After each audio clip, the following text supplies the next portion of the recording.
the issue of NATO expansion into former republics of the Soviet Union is one that will be one of the key issues of the next year.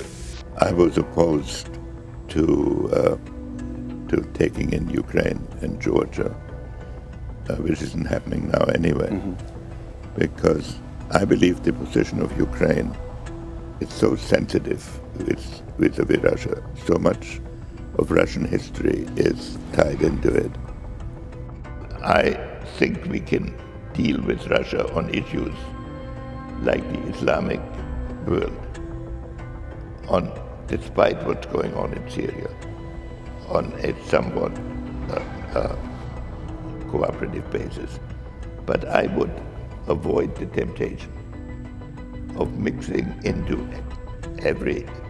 the domestic politics of Russia to the degree that we are sometimes tempted to do.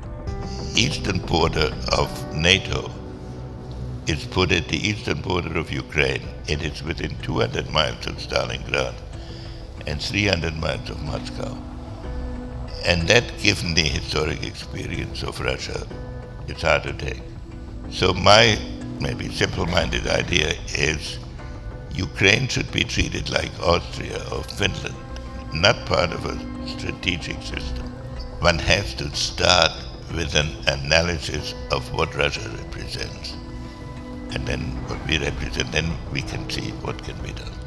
For Russia, historically, Ukraine has been part of their territory at least for 400 years. On the other hand, it is tied in many respects to Europe.